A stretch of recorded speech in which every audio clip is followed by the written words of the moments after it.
Good morning, good afternoon, good evening, folks. Michael Zuber, one rental at a time. And I have a question for the top 1% agent that I interview every week, Beth Traversa. How you doing, Beth? Hey, doing great. Nice to be here, Michael. Thank you. Yeah, so 2023, almost here. As someone who is a top producer, someone that's been in the business, we'll say a couple of decades, you've seen a lot. I'm curious. I think 2023 is going to be very different than 2020, 21, and 22. In fact, it may be different than any year you and I have experienced. And I'm curious how you're going to attack it. Have you thought much about 2023? Uh, what's going on? What are you thinking about? Yeah, great question. I have been thinking about it, of course, and I do think it's going to be different. One thing I love about real estate is I hate to be bored in my work.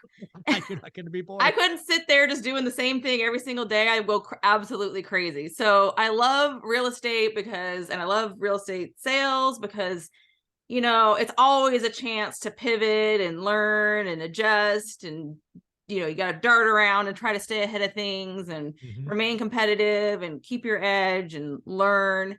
And you cannot get, even if I was still stuck 3 months ago where things were 3 months ago, I'd be totally left in the dust. So the majority of agents out there don't sell even one house a year. If you look at NAR statistics, it's almost, most are not doing anything. So it's hard for Wow. somebody who's not in it every day to know what's going on and see these things that are happening in the market. And that's what clients come, or potential clients or sellers and buyers come to me for, and other people like me who are very active in the market to know, hey, what is happening right now? Help me make sense of this because I'm seeing all these headlines and it's confusing and I don't know if houses are selling or not selling, and should I move or should I not move, and what can I do? And so you have to be in it to really see that. So what I'm seeing is it's going to be a very different year.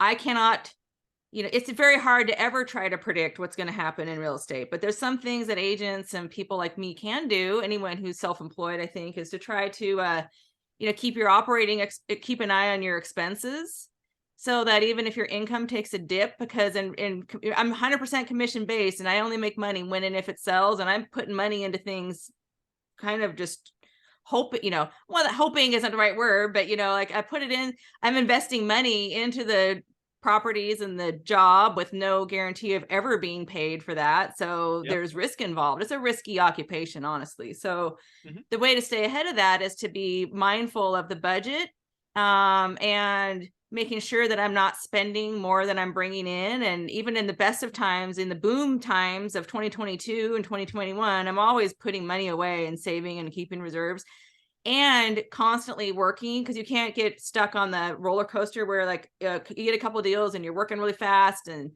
things are going great and you neglect putting anything else in the pipeline, and then you close those deals and you're like, wait, I got nothing to do, and then you panic, I got no money coming in, and then start scrambling up and down that roller coaster. So, and any self-employed person knows that. So what I've done is I work with a business coach. And so we're always tracking and measuring what is working and what is not, because that's how you can plan to see where the holes are and what you need to improve on. So looking at ways to maximize what has been most profitable and most aligned with my goals. And for me, is continuing to work with sellers and listings, because even though this market is all over the place, I think if you're the person that has the listings, and you're going to be the person that's going to be dominating the market as an agent. So I'm just speaking as an agent here too. As an Sure. investor, there's other things I'm looking to do in 2023. From an agent point of view, I'm looking at investing more money into the marketing channels that are working for me, and invest and eliminating the ones that aren't working. So, and I give everything 6 to 12 months to see if it's going to be effective or not.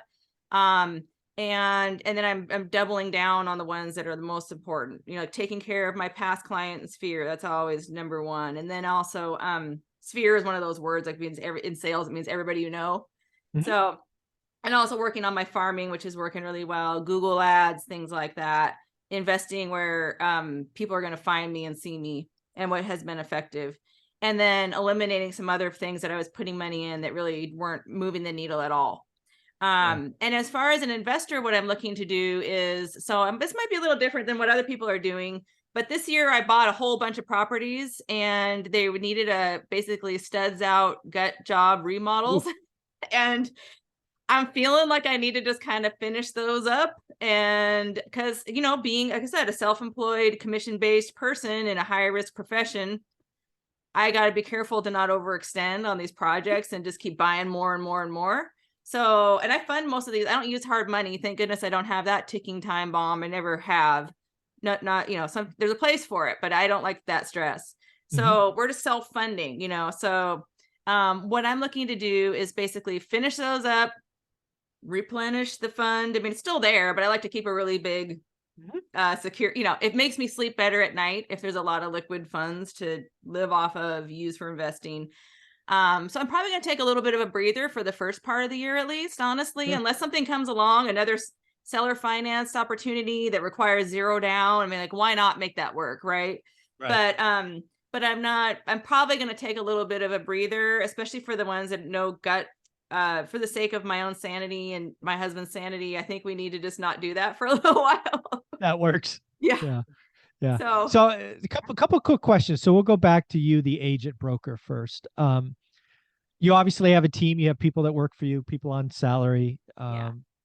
How do you, I mean, do you have a team meeting or whatever you call that where you go, hey, next year is going to be a little rough. We're going to tighten things up.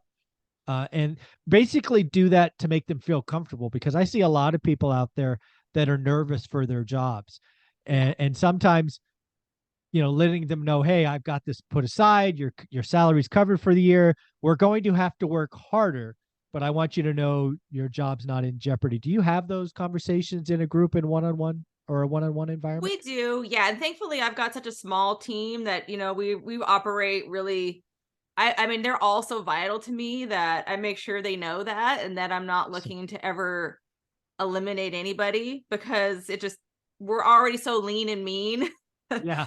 That is, it's 100%. I gave everybody, my employees, I gave them nice raises and added to their benefits, and I just want them to be happy. They can work remote, they can have flexible hours. They're rock stars and they deserve it. Awesome. So Okay. they know it. I make sure that they feel appreciated and secure, because we all need that. So yeah. So if you are a manager, employer, entrepreneur, and you have team members, I would strongly suggest having a conversation of, let them know, because a lot of people are going to be nervous as this thing gets going, and layoff notices get, out there more and more. So I would definitely do that. I like that. So yeah. Yeah. And then Brian Lebo came up with this. I like to give credit. He calls it MOLE, months of life, right? Basically back to that being comfortable sleeping at night. A lot of people need to evaluate their month of lives, and whatever it is, the real estate industry, agents specifically, like you said, full commission. Some of your months of life are not very long. So get rid of that second car, stop spending crazy on crazy things. It's about surviving, and you'll survive. There's no question about that. But and I suspect in a year there'll be 30% less competition, Beth, and you'll be stronger for it. What do you think of all that? Yeah, I'm already seeing that. So so the thing about real estate is the number of licensed agents can remain exactly the same, because it really doesn't cost anybody anything barely to hang their, I mean, a little bit, minimal amount to just keep your license. So what we'll start to see is like that gap is going to spread more, because the people that are doing like 0 to 1 deals, that number is going to expand significantly. They might still paying their dues to NAR or whatever, so those numbers may still there, or they may not, who knows, but those numbers may still stay relatively high. But I think when you start to look at the numbers, I've been seeing this for years now, but I think it's going to get even more dramatic, where the people at the top are going to be doing more and more and more, and the people at the bottom that percentage is going to get higher and higher. So Agreed. And there's going to be very few in the middle. I think that middle is going to get sucked out. It's going to move to the top or the bottom. And that trend has been going for at least 5 years now. But I think it's going to be even more emphasized. And I think that a lot of agents who maybe, nobody can start at the top, right? So I think a lot of agents that really want to work hard and get their foot in the door are going to align themselves with the bigger agents and teams. I think that more of that's going to be happening, where the model is going to maybe shift a little, continue in that direction. Yeah.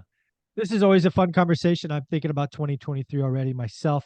Beth, if somebody wanted to follow you, reach out, just get in your world, how would they do that? Yeah, so an easy way to do that is if somebody wants to reach out to me through my website, bethtraversogroup.com, that's an easy way to do it. Or you can just chat with me on Facebook is an easy way to do that too. And I'm in your Facebook group also if somebody You wants to are. ask a Yeah, question. I love tagging you when I get a question I have no Yeah, answer on. So it's great. awesome. Love it. Yeah. Thanks, Beth.